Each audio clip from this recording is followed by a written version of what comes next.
Okay. Um, I'll go ahead and be back on Teams.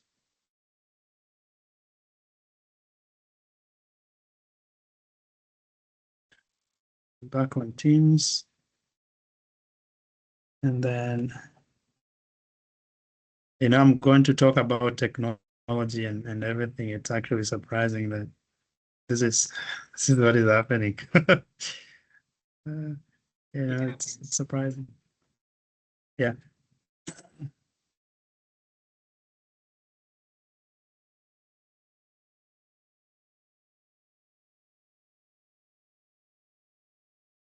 Okay, now.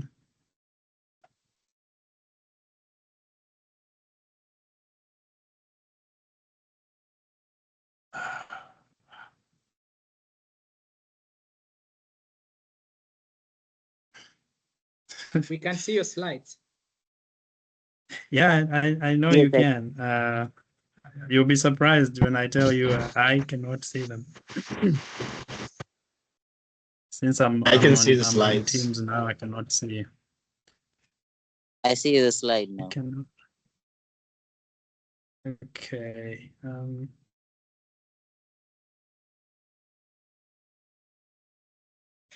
Okay, now PowerPoint is here. Okay, here. All right. I think I got it now. I got it fixed, ready to roll. Okay. Like I was saying, thank you very much, Lorian, for the introduction. This is Dan Wanyama. I'm sorry I ate into yours time, but my talk today talks about investigating forest and vegetation cover dynamics within tropical forests of West Africa. This is going to be the main uh, focus. But then I also introduce and talk briefly about some work that I have going on with monitoring forest change within montane and other forests of Eastern Africa. So briefly, my research background, what I do, I study climate change and socio-ecological systems, and that is more general, but within that, I look at forest disturbance and dynamics. How are forests changing? How are they being impacted by human activities and climate change events? And then I also look at agriculture and climate change, how people are, changing their ways of doing agriculture to meet the needs, the food production needs that the increasing population is currently demanding. And also looking at environmental vulnerability. How are the changes in the forest and agriculture systems impacting the stability and resilience of our environment and nature to sort of withstand or bounce back from the changes in the climate and changes, overall changes in nature, I guess. So you can say that I'm an interdisciplinary and collaborative researcher in the field of human environment geography. And how I work, how I do this, I use multi-sensor remote sensing, time series analysis, geospatial, geographic information systems and science. I use spatial statistics also, and finally spatial modeling. There are a few other things that I do and use that I didn't think they are worth putting here. And then where I work, mainly in sub-Saharan Africa. I've done some good amount of work in Eastern Africa around the Mount Elgon area. I've done some work also overall in Eastern Africa, and then a bit of, a good amount of work, I should say, in Ghana also, and the tropical forests of Africa. Beyond those areas, I also do some work related to agriculture and climate change in North America, specifically in the US Midwest.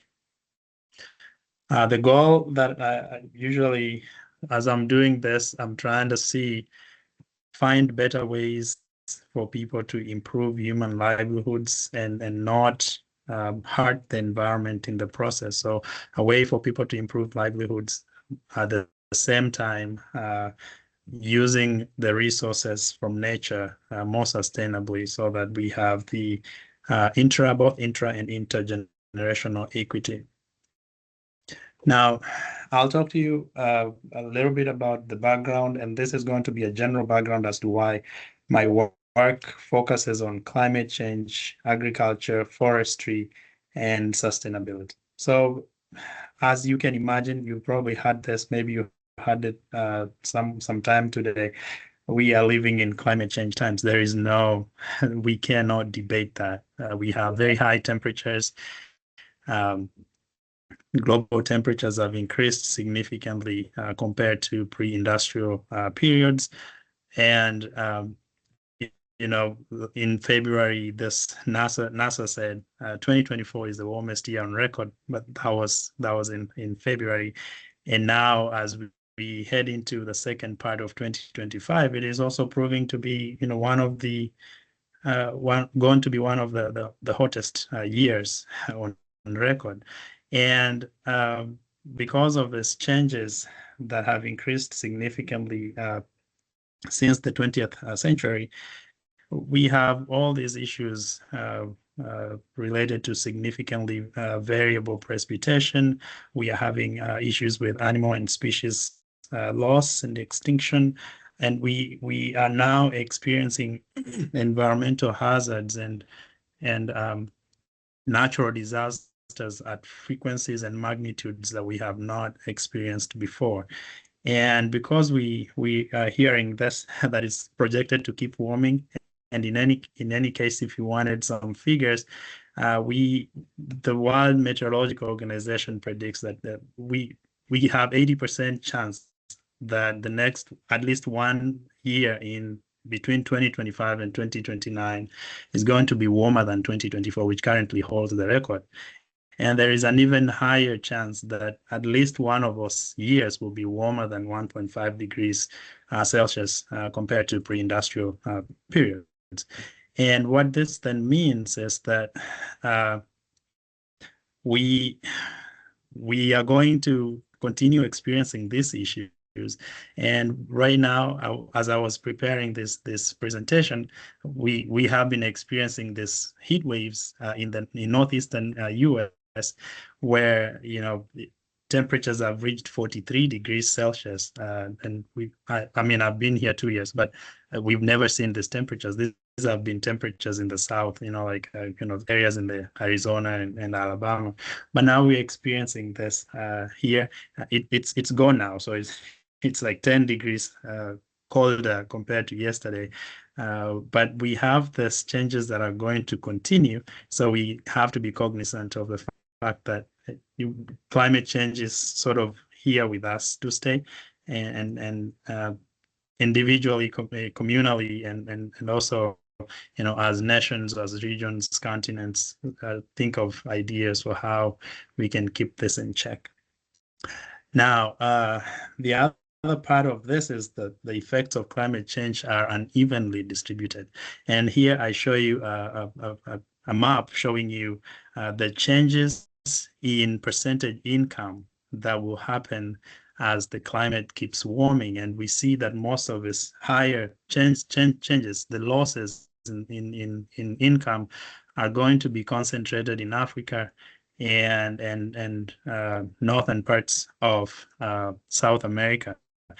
And this is important to note, because what we are seeing is that because of the developing nations, you know, like most of the developing nations in Africa and parts of Asia and South America, that we do not have, we sort of have a higher level levels of poverty. We have lower capacities to adapt to the climate change. Technological advancement is slow, and I think the most important is the over dependence on natural resources in these nations. So we see climate change definitely going to it keeps posing a greater risk to people in developing nations. And I was looking up a few articles, and I see, you know, in 2024, the World Meteorological Organization mentions the fact that Asia's economies and ecosystems and their societies are hard hit by climate change. And then looking at some more articles, Africa faces disproportionate burden from climate change and adaptation cost. And it is important because, you know, we are the, you know, when I say we, I think I mean Africa and the developing nations in Asia and, you know, parts of South America. We are the lowest emitters of carbon into the atmosphere, but we risk suffering a little, you know, suffering more and feeling the hard, harsh costs of climate change more than developed nations, just for the reasons that I have mentioned. Okay, now why I look at agriculture, because agriculture is key in most of the economies where I do my research. It is very important. Agriculture plays very significant roles in these nations. It provides the food and nutrition that people need. It also employs up to 2/3 of the population in developing nations in sub-Saharan Africa, and then another about 40 to 50% in Asia. And then the other thing to it is the fact that it is very sensitive to the changes in the natural system, because for you to produce a crop successfully, you need to have favorable conditions throughout the growth of the crop, but then also make sure, if you can make sure to reduce chances of having extreme events during, you know, like a frost or a flood or a heat wave or anything like that. Okay, now the reason why developing nations are really very heavily reliant, really at a higher risk of climate change impacts, is because of our heavy reliance on rain-fed agriculture. And this is tied to the relatively higher levels of food insecurity. Now, one of the forces, population growth, is predicted to continue. Our populations are increasing at a fast rate that the natural resources are not going to be enough to sustain. Now projections say that we will be at about 10.3 or 10.4 billion people in around 2085. And then they also say that the fastest growth is going to be in Africa, which means then there's going to be more pressure than what we have now on nature to produce more food. And that is going to compound the effects of climate change, because the climate also keeps, the impacts keep intensifying. Now, when we are trying to produce more, oftentimes people are increasingly converting land to agriculture, you know, natural vegetation and forests to agriculture. So we see this widespread land use and land cover change, and mainly is forest loss or natural vegetation loss to agriculture. And whenever you convert, say, a forest or a savanna to agriculture, you interrupt the workings of the local system. And so with land use and land cover change, we are seeing increasingly more severe flooding, more severe soil erosion, and more severe changes to the microclimate, you know, like sudden intensive warming that is happening due to like converting forests to other land uses. Now, that was agriculture. Now, forests, like I mentioned, we are converting forests to agriculture. So forests are being threatened very significantly by agricultural expansion. I mean, there are other reasons why forests are being that are threatening forests, but agricultural expansion, I think, takes the lead, and especially in developing and underdeveloped nations. Now, we have to note, forests are very important. They play important roles in the global carbon cycle. They actually account for only half of the area of globe, about half of the areas, this is specifically tropical forests, only about half of the global forest biomes, but then they sequester like 2/3 or more of the global carbon. So that is very important to note. But then, generally forests are also, habitat for like a half of all the plant and animal species, and they provide us with goods and services for local and national economies. So here, especially for developing nations, these are the places where we get our food.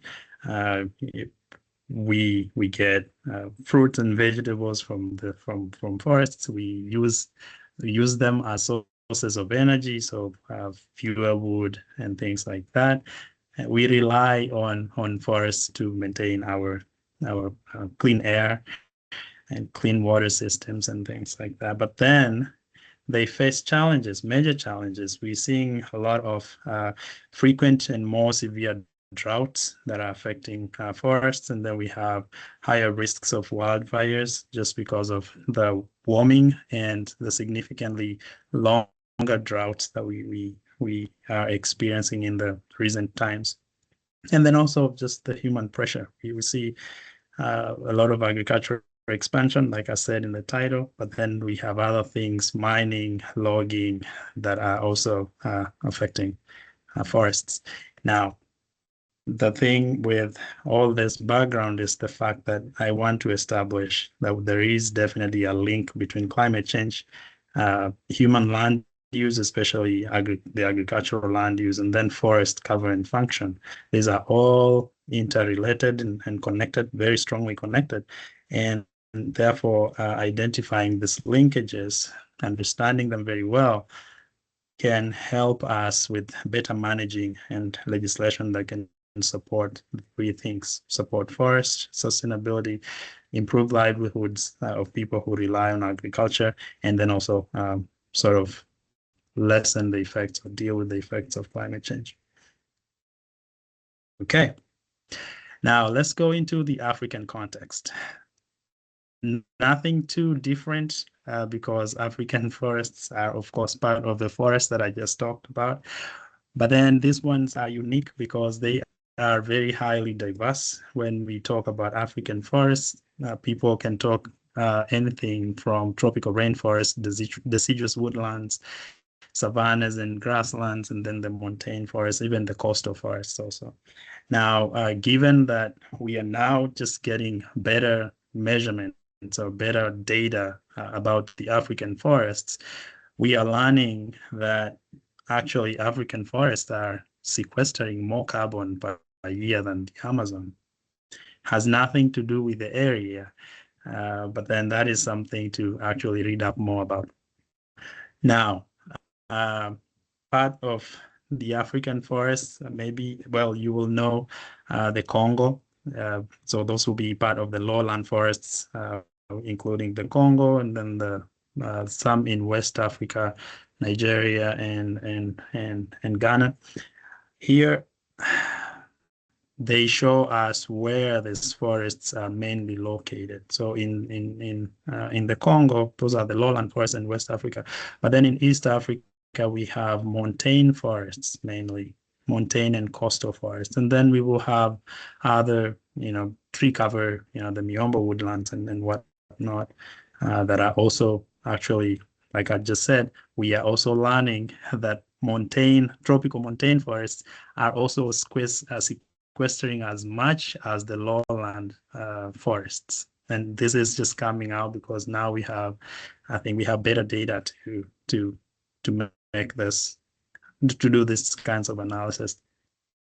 But of course, they face climate change also. Shifting precipitation is being observed. We have issues with droughts and flooding. And then, of course, we have the fast increasing populations. And Africa, like I said before, is one of the areas where populations are growing faster than the rest of the world. And just imagine that as we move closer to the 2085, 2085 or 2100 period, Africa is going to increase the population from its 1.5 4 billion in 2023 to about 3.3 or 3.4 billion people. And what reports are saying is during that period, we're going to have 38%, almost 40% of the global population living in Africa. And they also say now, given that most of the people are in Tanzania right now, following this presentation, Tanzania, given the normal trends right now, Tanzania will be one of the top 10 most populous countries around that period, which, then begs the question, what do we actually need to do to sort of maintain the sustainability of both agriculture, which people rely on very heavily, and then also the forest, which stand at the risk of being lost due to all this agricultural expansion, but then also agricultural expansion, population increases, and climate change, intensifying climate change. Now, if you look here, actually, in this figure that I'm showing, I took a screen grab from this study, but what is showing us is that once agriculture, always agriculture, I guess, in Africa. Like, because we do have this in the legend, we have this the reduction bar, but I hardly see any red. What it's telling us is agriculture is not really just like, we are not abandoning land. Once it's agriculture, it's sort of remaining agriculture in some capacity. Maybe we are changing up the crops we are growing, but it's overall just remaining agriculture once it's agriculture. And as you can see in the expansion, you will find that these expansions are mainly happening at the edges of existing savannas, grasslands, and forests, which then keep threatening the sustainability of our forests. Now, with all this happening, the result has been widespread deforestation and forest degradation, like I said, to agriculture, one of the things I'm showing you here. But then also another thing is wildfires. You see in this figure here, we did this analysis looking at the number of fire events that have, occurred since 2003 until 2021. And what we are seeing is we are increasingly seeing wildfires occurring in areas that were recently deforested. So areas that have recently been deforested are also being burned in wildfires. And the other thing is, it's also made worse by climate change. The warming temperatures, the extended droughts, they are also factoring into the patterns that we are seeing. And of course, these changes are expected to worsen unless we do something to change, either curb population increase, reduce the emissions that we are currently emitting into the atmosphere. We need to do something to curb this. Otherwise, all the relationships that I'm talking about are going to worsen over time. Now, what is important here to note is that understanding drought, fire, and human activities and how they impact forest dynamics in African forests is great. We need to do that. And then with the information, we can ultimately find ways for nature and humans to coexist. And I will talk briefly about some of the research that I have done to sort of tease out these relationships. Now, I also did not want to come here and be telling you things that make us feel like it's the end of the world. I think that there exist opportunities, and maybe I've mentioned the fact that now we are getting more data. We are having more data that we can actually understand the inner workings of us, the forests and agriculture and all the systems that are interrelated. Remote sensing comes in and actually supports a lot of what we are hoping to do, and maybe helping us with finding solutions to the problems that we have talked about. And so I wanted to put this here, mention a few things. So over the last few years, we have seen advancements in technology. Now we have better and new and better storage devices.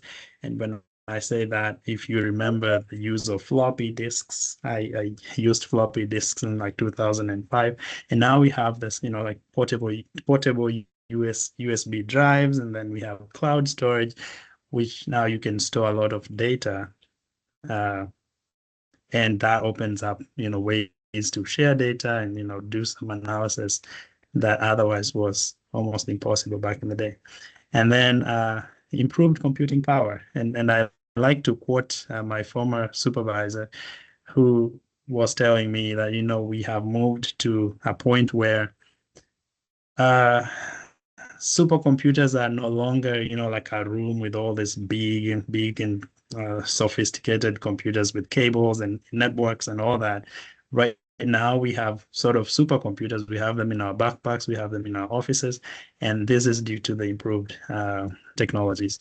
With this comes faster processing power, which means that you can handle, process large quantities of data within a short amount of time. So you can actually learn from data about some of the systems within a short amount of time compared to back in the day. And then also there's easier data sharing. If you remember now, well, we do have OneDrive and Google Drive and all these things, Dropbox, all this that enable us to actually share data. I can be working on a project here and somebody else is in Kenya. As I deal with my heat wave, they are dealing with better weather there, but we are working on the same project in real time. I can see what they are doing and they can see what I'm doing. Apart from that, also we have improvements in the geospatial world due to improvements in technology and storage and computing power. We have come to a point where we have redefined what very high resolution means. And if you have used remote sensing for a while, you probably know AVHRR. That is the advanced very high resolution, I think radiometer or something. And it has that very high resolution in the name, but it was like 1,000-meter resolution. Spatial resolution was 1,000 meters. And we have moved from there to now we have like tens of centimeters with like wild views and maybe a few meters wild view digital globe imagery and all that. This allows us to actually study more subtle and in more detail some of the systems, forest and agriculture and climate change. And then more data being collected, stored, and derived. We are now, like, a lot of missions have been launched. I was reading an article recently. We had people, the ESA, the European Space Agency, just launched another a satellite mission, and they brought back a few days after, brought back some really cool data. And this is happening. We have the International Space Station with LiDAR missions on there, with land surface temperature collection missions on there, and all this data they come together and help us understand the systems and find better ways to deal with the changes and challenges that we see. And with all this, more data is now available to the end user. Land use data is now more available. If you remember also, back in the day, you will need to do data analysis. You will need to do land use, land cover classification before you did any sort of change detection or trend analysis or anything like that. Right now, it looks like you actually do not need to spend time doing land use, land cover classification. You can get some of these data sets that exist out there, some of which are even on an annual basis, like some of the Esri land cover. They come in and they help us actually understand, give us an opportunity to study these systems. Okay, so the trend over time has been we are moving away from the bitemporal or tritemporal image classification and change detection to using several hundreds or even thousands in your analysis, doing trend analysis, breakpoint analysis, and all this, which give us more detail, more information about the systems. Okay, so overall, all these advancements they do present us with invaluable opportunities to more completely assess both observable and subtle changes in forest agriculture systems. Now, given all this background, I want to now talk to you about the research that I do. And here I'm just talking about some of the key approaches that we use: remote sensing, data and geospatial techniques to assess tropical forest and vegetation cover change. I talk about this study, patterns and drivers of disturbance in tropical forests of Ghana. But then also I talk a little bit about the work that I do in Eastern Africa. So the objective here was to characterize spatial patterns and also drivers of fire and non-fire disturbances within tropical forests of Ghana. So I characterized the spatial patterns and also try to identify the main drivers here. The second study that I only preliminarily talk about has the objective of assessing changes and exchanges between croplands and forests and also natural vegetation in the 5 countries: Kenya, Uganda, Tanzania, Rwanda, and Burundi. So for this, 3 things I did: identifying forested areas in 2000. I wasn't limiting it to like montane forests or, like tropical forests, just as long as we had, tree cover that met a certain threshold, I considered that, forested areas, and I did the analysis in those areas only. Then I assessed the spatial and temporal changes, and then I did explore associations with drivers of forest and vegetation change. Now, here is the study area for the study in Ghana. This is they call it the tropical forests of Ghana. This is southwest Ghana, or more generally, southern Ghana. And what is interesting in this area is that they have protected reserves, just like we do in East Africa. But then the thing here is most of the remaining, there's been a lot of degradation and forest loss, but most of the remaining forests are actually contained within the boundaries of these reserves. So that is great. that is great that maybe the protected reserves idea works. Okay, but I have to also mention that this smaller region, this as small as it is subdivided into various groups, vegetation zones. So we have the moist semi-deciduous region over here, this and that, so the northwest and the south east. And then I have the dry semi-deciduous inner zones, but then going down, you have the moist evergreen, and finally we have the wet evergreen over here. Now, on the Kenyan side, I looked at the changes within this green areas in the map B, and the way I conducted, found these areas is just like taking the data, the Hansen's global forest change data, and found canopy cover greater than 30%. But then I also aggregated that to a larger pixel, which is one of the data sets that we use. So as long as it was greater than 50% of that larger pixel, I considered that to be forest. And so I limited the analysis here. Now, some of the things that I have to mention here, we have very limited forests that are within protected areas. So that gives us a dynamic to actually explore. And then just like the forests in Ghana, these are also really very heavily impacted by human activities, specifically agricultural expansion.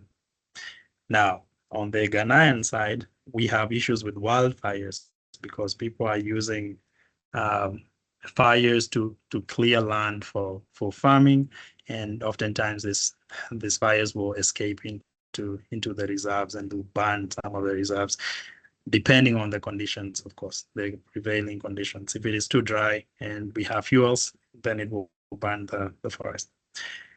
The other thing that I have seen also is that agriculture remains a key player in East African economies, but it is still important in Ghana, but it's reducing over time significantly. It's gotten to only this point. It's supporting about 20% of the GDP in Ghana, but it's higher in the 5 countries in Eastern Africa. Now, for the Ghanaian study, the data and sources are here. I provided this slide in case someone will want to go back and look at the sources of data. But overall, we have 4 forest disturbance variables. So we have closed forest disturbance with fire, closed forest closed forest disturbance with non-fire, and then open forest disturbance with fire, and finally open forest disturbance with non-fire. So those will be coming out of the Warford dataset that Dr. Wimberly at University of Oklahoma developed and shares on Google Earth Engine, and then also integrating that with the VIIRS active fire data to sort of finding if we have a disturbance that occurred within closed forests, and during that year, the VIIRS active fires flag that as burned, then that area or that pixel then becomes closed forest disturbance with fire. And I do the same for the remaining 3.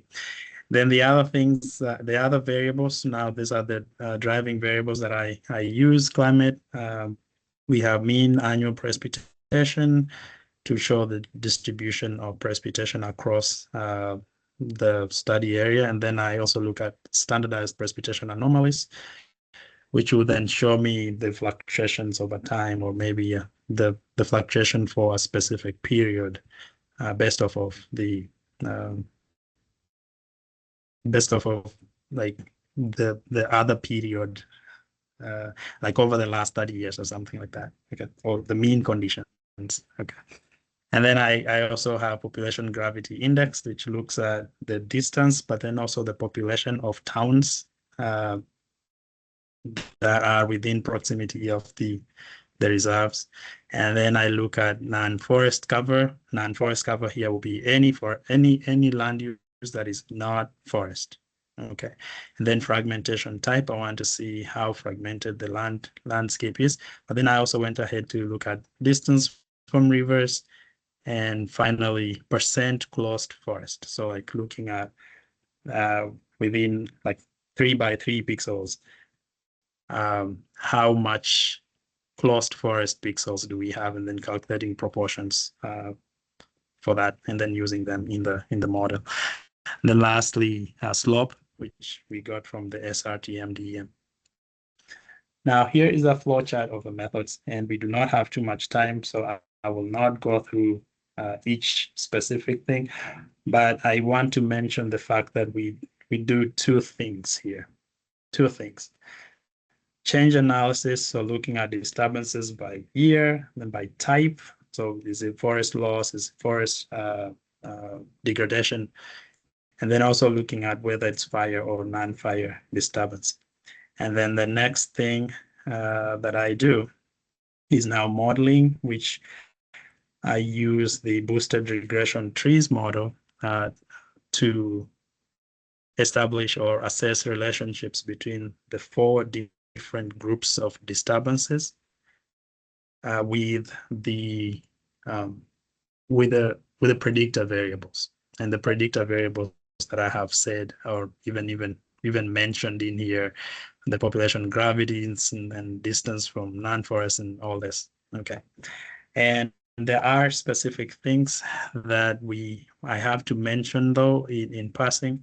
The sampling procedure I used for the 4 models, I used a sample of 1,000 disturbed points versus 10,000 undisturbed, and I use more undisturbed points to capture the variation in the undisturbed landscape. I split this into 70% training and 30% testing, and I use the 8 explanatory variables that I have discussed before. And before even using them, of course, I have to screen them for redundancy using like Spearman's rank correlation analysis. And the reason why is just we want to make sure that each variable tells a unique story about the disturbance being modeled, and there is no redundancy. And boosted regression trees, very briefly, they leverage the advantages of regression trees and boosting to generate non-parametric models that are capable of modeling with very high accuracy, nonlinear relationships and interactions among predictor variables. Now, I have put here a few important parameters that we use.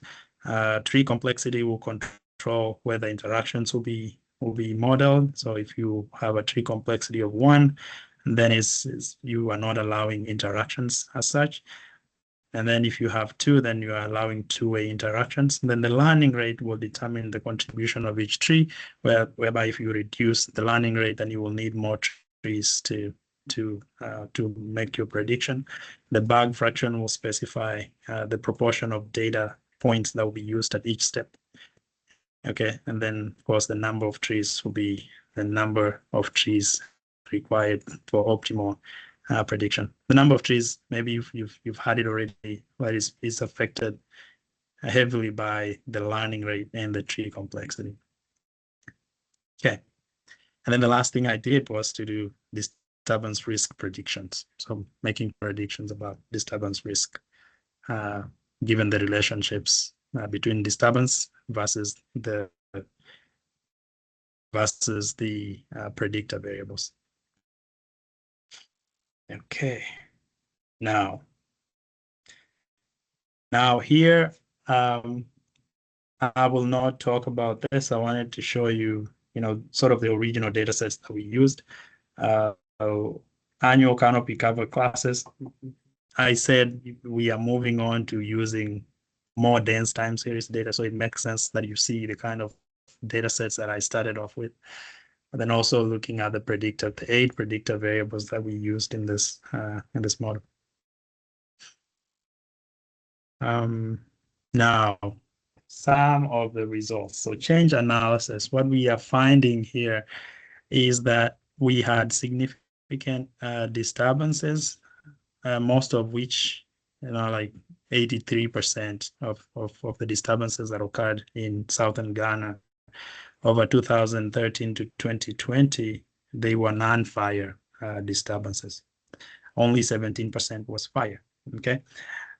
As you can see in these figures per year, you notice that we do have a spike in 2016, and the reason why is because of the El Nino event that happened. So we had we had a significantly dry year, and therefore we had a spike in the amount of fires in this region. The fires were mainly concentrated, 72% of them were actually in the northwest moist semi-deciduous zone. And the reason why is because this is also one of the most disturbed forest zones. So you actually start seeing the connection between, like previous disturbance versus, fires versus non-fire disturbances also. We also see that majority of the disturbances, like 50% and 34% of this were forest degradation and open forest loss. So we are not seeing direct loss of forest, like closed forests are not being lost directly. It's sort of, we have to disturb the forest, and then that forest will be lost as open forest loss. So open the forest up, it attracts several other disturbances, fire versus non-fire, and then we will see an open forest loss as a result. Then, of course, we had some recoveries, but overall there was net loss of forests in this area. Now, the drivers that we see as very important in disturbances here include precipitation anomalies. Okay, so precipitation anomalies are so like the lower, like negative anomalies are attracting mostly fire disturbances. And then distance to non-forest, and then population index, which are both indicative of population pressure, are also some of the most important variables influencing disturbances in Ghana. Now, if you zoom in a little bit, you will start seeing, maybe you start seeing a pattern. Closed forest disturbances, especially the fire group, are being influenced mainly by climate, and then the amount of closed forest that exists. The amount of closed forest, which will mean some sort of previous disturbance, existing previous disturbance. And then open forest disturbance, the fire, it's more about the climate, of course, but then also population gravity. So if we have more people around the forest reserve and the forest is open, then we have higher chances of having fire disturbances within that forest. And then non-fire disturbances in closed forests, it's almost entirely a function of the percent closed forest, so the amount of openness that exists within that forest. Now, the non-fire disturbances in open forests is also almost entirely a function of distance from non-forest, mainly it's agriculture, and then also the fragmentation type. If you have patches, so like an area that is a forested area that is been disturbed significantly, then you see higher chances of that forest being disturbed. Okay.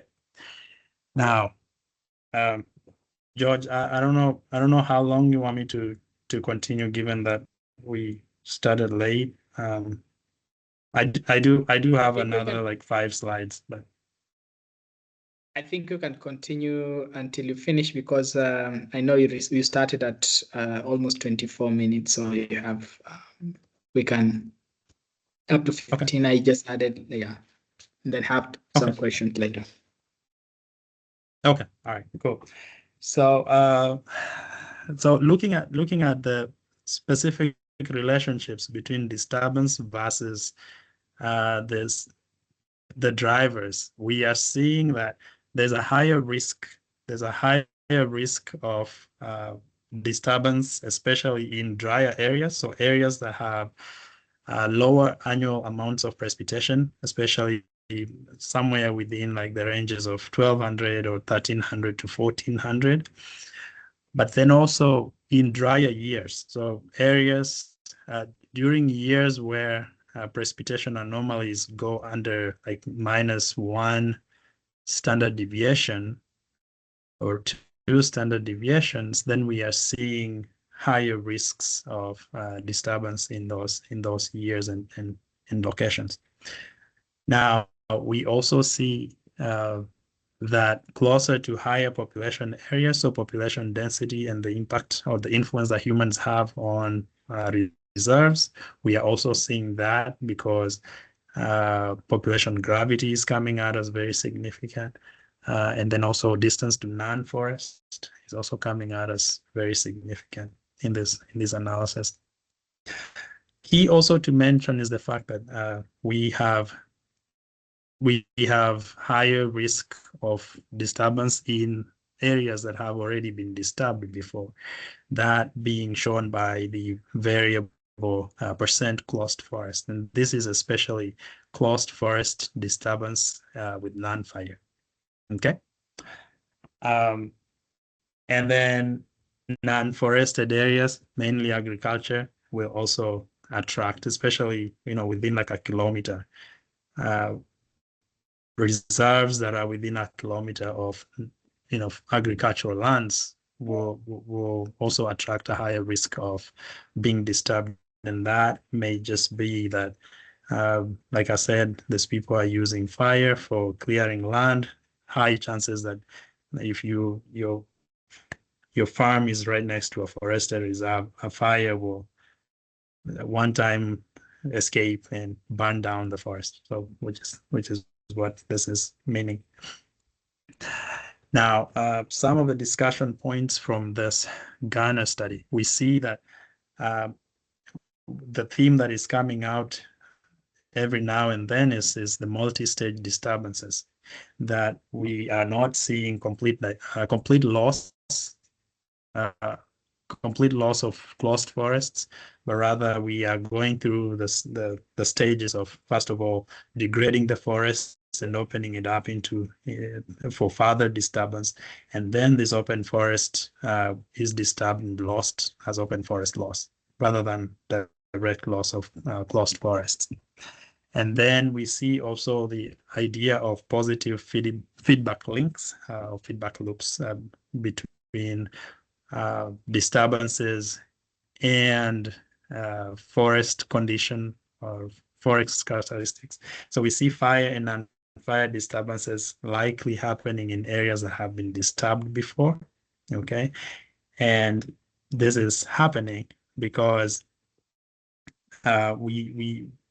we've learned that degradation will reduce canopy cover, it will reduce tree density and biomass, but also forest loss will alter vegetation structure and microclimate at the forest stages. And these changes will increase the probability of fires. And so we end up having more solar radiation into the forest understory. We have decreased surface moisture and increased surface fuel loads, which are, like very good ingredients for wildfires to occur. And then degradation can also increase chances of non-fire disturbance. When you open up the forest, it makes it more accessible for people to go in and do illegal logging, but then also very easy to convert it to agriculture or other land use. Okay, and human accessibility is becoming a big issue in this study. Areas with dense population, in close proximity to dense population and non-forested land uses are also attracting disturbance, future disturbance. So this loops, we are seeing the idea that if you keep it a closed forest, it will probably not be disturbed. There's a very low chance that it will be disturbed. But the moment you disturb it, you don't even have to clear it.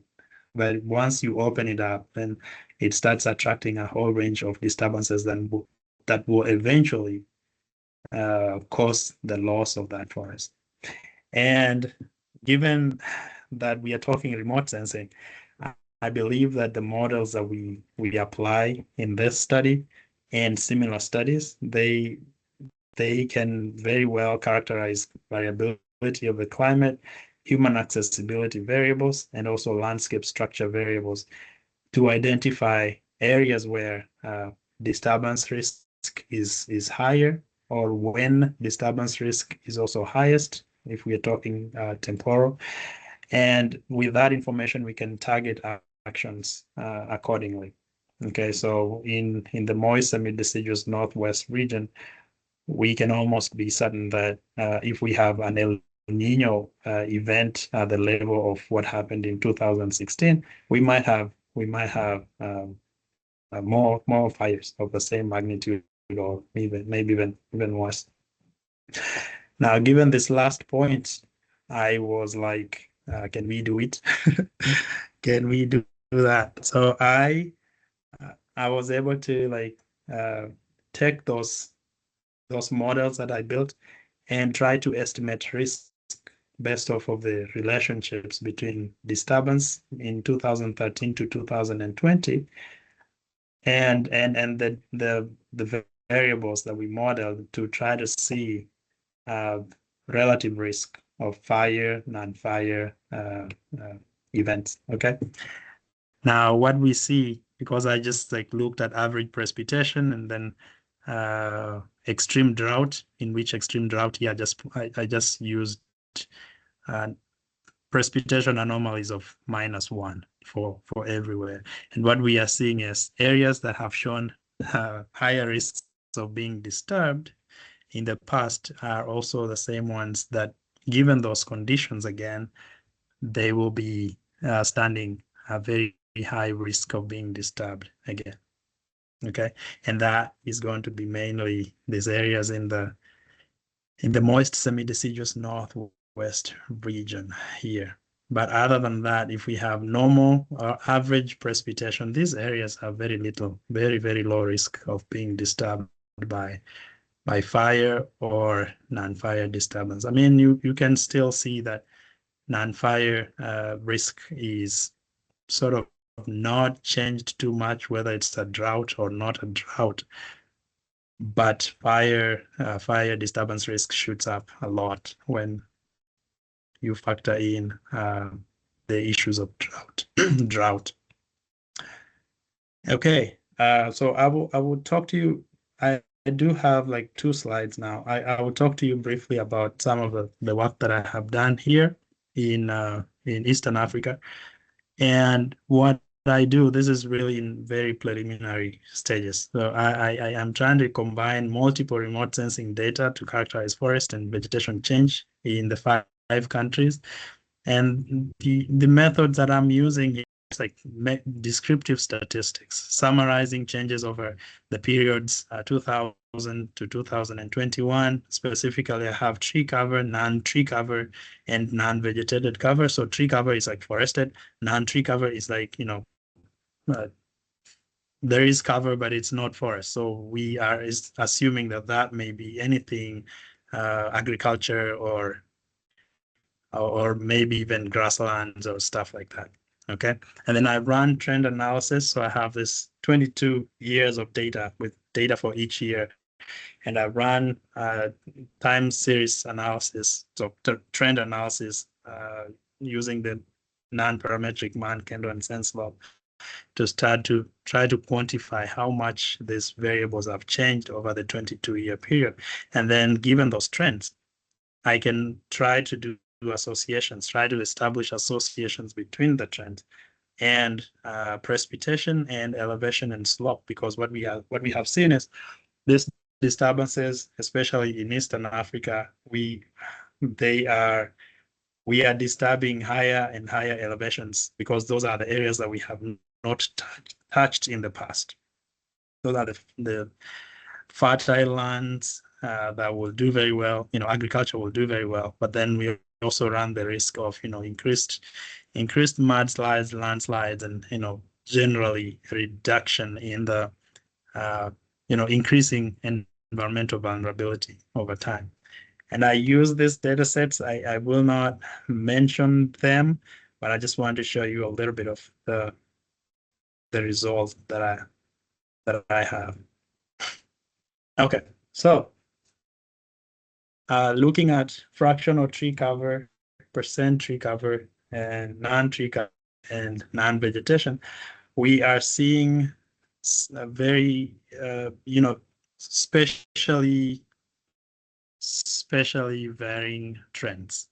Areas in Uganda and parts of Tanzania, especially the Miombo woodlands in Tanzania, and the Mau region in Kenya, we see that these areas are losing a lot of tree cover.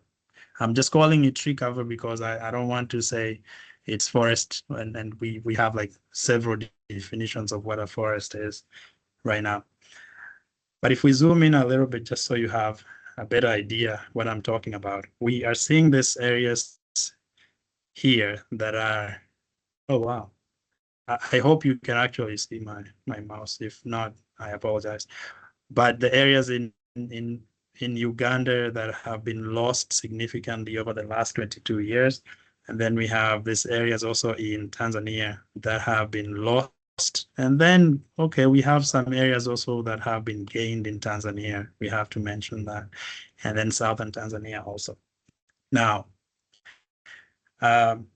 because I'm using a varied range of data, I have some that estimate significantly reducing forests, and then I have another data set that is telling me that didn't change too much in terms of net change.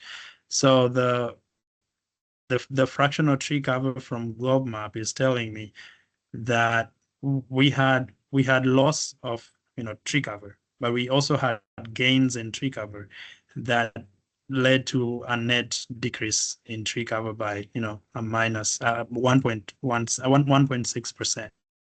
But then if you are looking at MODIS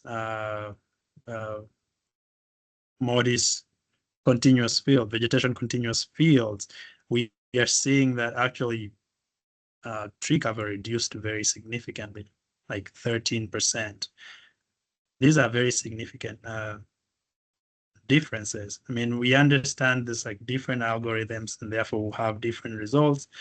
But what it looks like is that GlobeMap is appearing to actually overestimate recovery of the Miombo woodlands in Tanzania. So we see a lot of green that is missing in that figure B from MODIS. But, while these differences are important to investigate, which I am right now, we also note that the areas of tree cover loss are, we have them in the same location. So at least these two data sets agree on where loss has happened. And this is important. So we can already derive some meaningful insights into what we need to do on an individual and communal or national basis to improve the sustainability of these systems. Okay. That I have mentioned, and the preliminary stuff the analysis that I did to explore why these areas are the ones changing, I have found that locations where tree cover decrease happened is also the same location where non-tree cover increase happened. And my assumption here is my thought process here is that we are losing tree cover to non-tree cover, so it should be agricultural expansion. And I've spent quite a good amount of time on Google Earth Pro to look at the images, and I see that actually it's looking like loss of forest to agriculture. But this essentially will need to be explored. The relationships that I find in like these changes versus precipitation and elevation, they are very spatially varying that I need to explore some more. Okay, now if you would like to read up more about this, the Ghana study that I have presented is published in Environmental Research Letters. Feel free to scan the QR code and read about it. The other study in the tropical forests of Africa, looking at increasing fire activity, is also published, and this QR code will take you there also. And finally, another study that I have done in the Mount Elgon region, which will closely track the kind of analysis I'm doing right now, is right there also in the QR code if you're interested. And I'm going to now say thank you to everyone for listening to me and for staying an extra 18, 19 minutes of your time. Thank you very much, and I'll ask if you have any questions. Thank you very much, Dr. Wanyama, for such a nice presentation.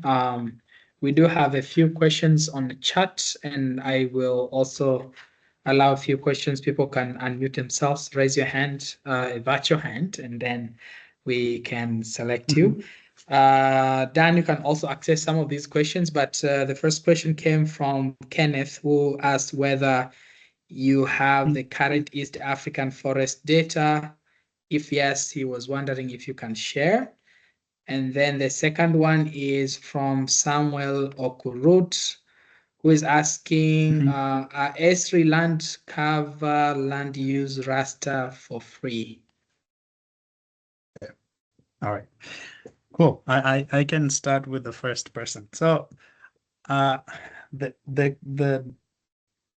forest extent that I have, which is what I'm using here. Yeah.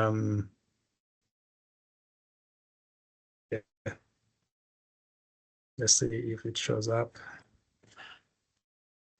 Which is what I'm using for the Eastern African study.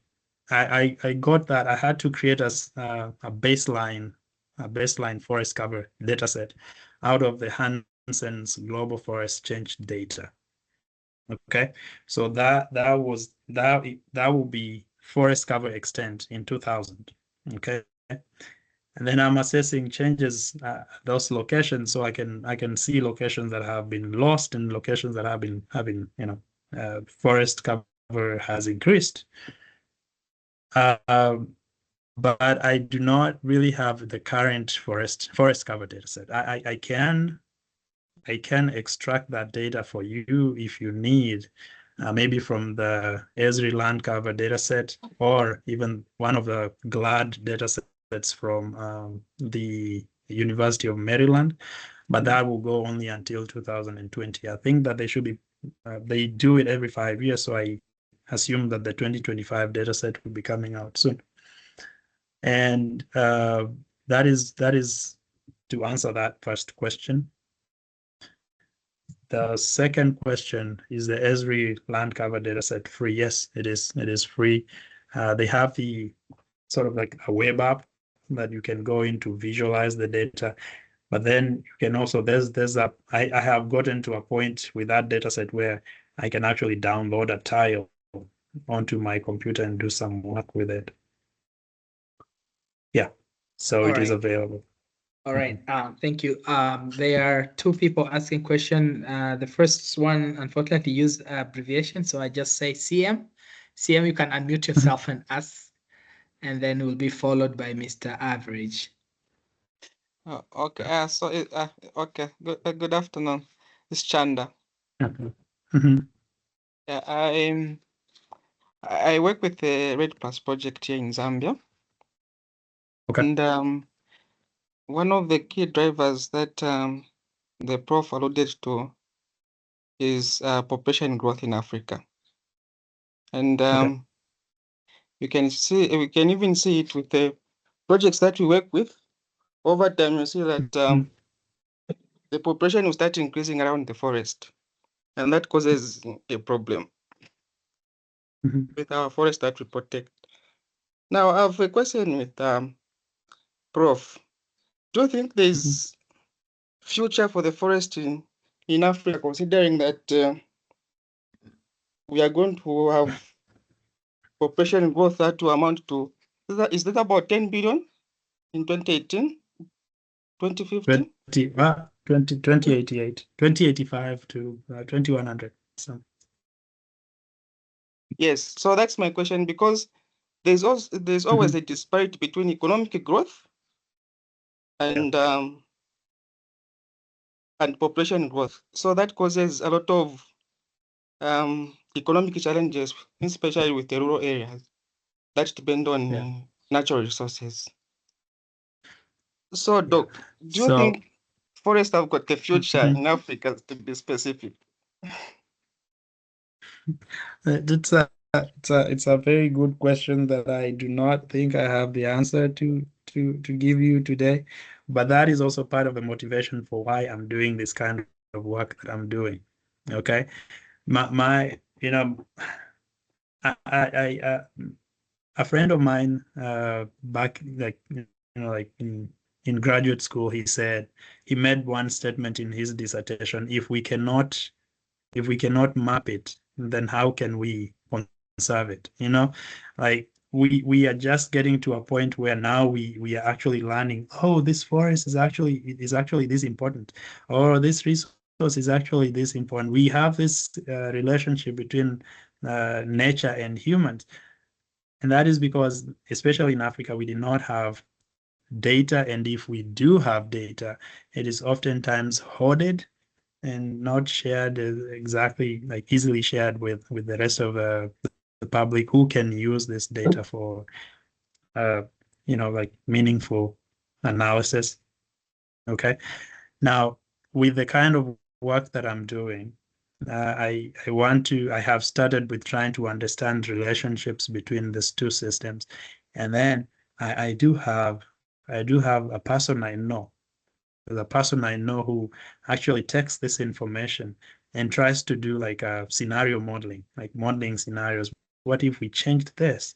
What if we changed this? So she is trying to, use this land use information and dynamics and try to find scenarios where both nature and humans can survive. They can make it. It's for the most part. What I have seen is a matter of changing the way we produce what the food and everything we produce that depend on nature, and then also it has something to do with being very intentional with the policies that we implement to first of all recognize the fact that nature, forests are important, even if they're not giving you the immediate goods, right? And also considering the services that nature provides, water regulation, fresh air, and soil regulation, and all this. Considering all these things, that we don't really have to get firewood from the forest for us to say this forest is actually being beneficial to me. Given once we learn all these things and change our ways, if we change our ways, I am hoping that, and I constantly work towards finding a way in which nature and humans can make it together, so humans can still improve their livelihoods and in a sustainable and in a way that improves the resilience and the regenerative capacity of the forests and nature, so that we both can make it during this climate change times. And then other times it's like dealing with the effects of climate change. Awesome. Yeah. Mr. Anxious Average, can you unmute yourself, ask your question, and then followed by Kaiser, and then Dan, you can answer both questions. All right, sure. Thank you. Can you hear me? Yes. All right. So my question is, suppose I want to do land use land cover using Google Earth Engine, right? So suppose I want to start with supervised classification. I have to pick what I call training samples. Suppose I want to work for a period of about 10 years, let's say from 2010 to 2020. Does that mean if I say I'm going to use a 2-year interval, I'm going to train every image I'm going to use, let's say from 2010 to 2012, from 2012 to 2014, I have to train again, from 2014, I have to train again to 2016, or I will just use those training samples. Then Okay, the second that's a good question. So then the second question, yeah, if I'm going, sorry. Yeah, I think I was to go next, so that Dr. Dan can answer Yes. both of the questions together. Yes. The second Thank you question so is, much. suppose I'm going to use ArcGIS Pro. Does it allow me to use or to access images for so many years, let's say from 2010 to 2012 again to 2014, or it just allows me to access the one it provides using that base map it provides? Thank you. Then Kaiser can go next. Okay, thank you so much, Dr. Dan, for such a wonderful presentation. I think I have two questions. One probably I've touched a bit on it, but probably might have more answers to that. Are we together? Yes, we can hear you. Yeah, so at some point you mentioned agriculture expansion to be one of like the main trigger, something that triggers a lot of negative effects on these natural covers. And I was wondering, in your own opinions, what is the way forward? Like, we really depend on agriculture to feed the already growing population, human population. So if it's actually a problem that actually affects our biodiversity and all of that, what is the way forward? So that should be one. Okay. The second one, I'm also working on a project that tries to link climate change and biodiversity loss and all of that and its effect And I think you have touched that here, but I was not very, like, it was not very clear how you managed to, link the climate change to its impact on, vegetation cover and everything. So probably if you could go a bit into that, I will appreciate. Otherwise, thank you so much, and Okay. nice hearing from you again. Okay. Yeah. Thank you for those great questions. So let me remember the first question. The first question was, if you're working in Google Earth Engine to do supervised classification, and you want to do training, creating of the training samples, and you're doing a 2-year interval, do you collect data for each of those years you're going to map, or what do you do? Okay, I have maybe two things to say about this. One of them is, if you're trying to do land cover change, it takes forever to do land cover change mapping. The first thing I would try to do is check what is available out there for your area. I know there are some existing land use data, land cover data, that you may take and maybe do some robust accuracy assessment to make sure that the data is good for your area and your purpose, and then maybe make some changes if need be, and then use it that way. I have actually done that myself, and I know people who have done the same. That saves you a lot of time to actually focus on the real issue, the real analysis that you're performing. But if you must do classification, in which case, you've looked out there, you do not see any data set that fits your needs, and you must create your own, then what I have seen and what I've done in the past is, I will start with the current year, or the year that allows you to do the analysis using the base map that exists in Google Earth Engine. So for now, I think it's like 2024. You can do 2024 land cover mapping using the base map, base map that exists in Google Earth Engine. I would think that will be one way. I have also seen, like, once you get the current year, the training sample, which will be very easy to create, you can then work your way down. You can use those training samples and classify the other years. It is very simple, but then you run the risk of, maybe the current year, it is agriculture, but 4 years ago it was forest. So then what you're doing is you're misclassifying those pixels.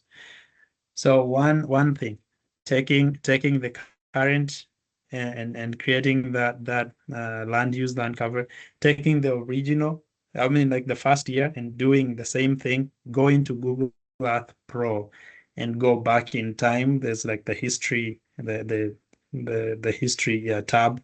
You can go back to the year you want, and if you have imagery, many times there isn't, but if you have imagery to create some samples, you can create the samples there and then run the classification. You can then do some accuracy, some change detection to see from the first year to the current year what changed.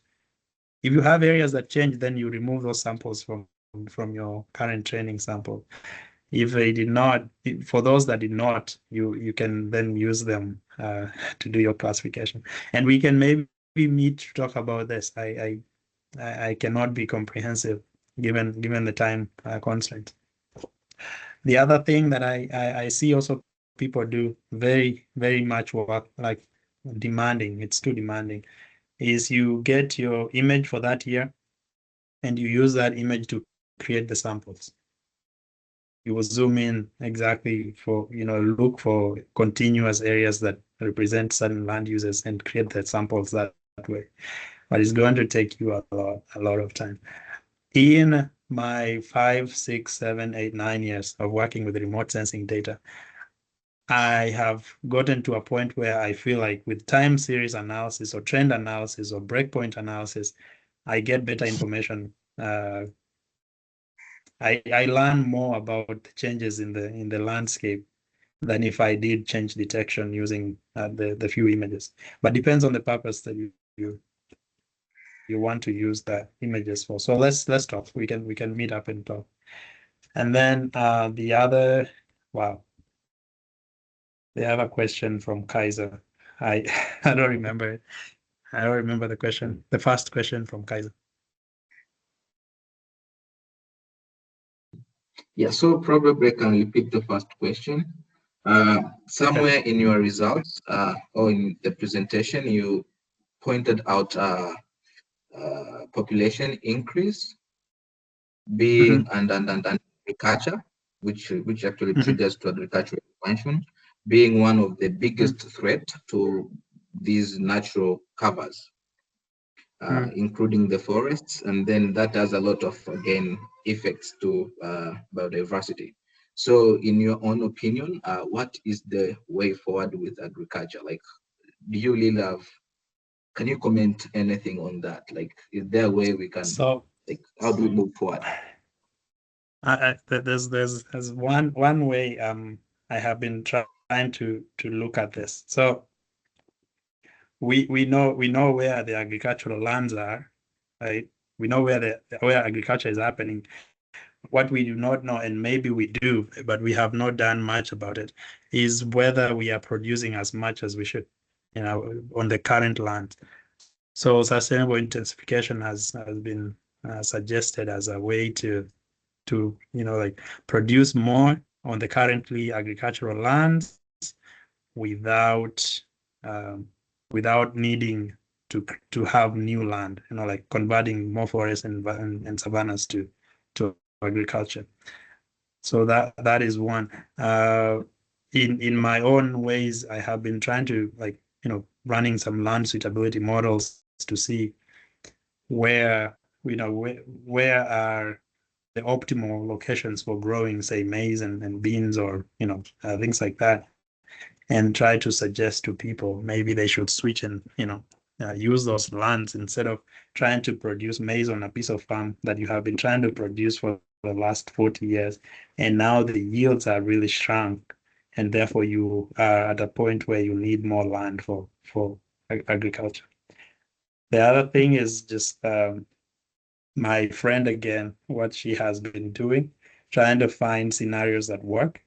And the scenarios can also include, like, if you have your current agricultural land, what if you included, like a few trees? These trees will help, bring in the play some of the functions of forests, but at the same time you're still using your land for agriculture.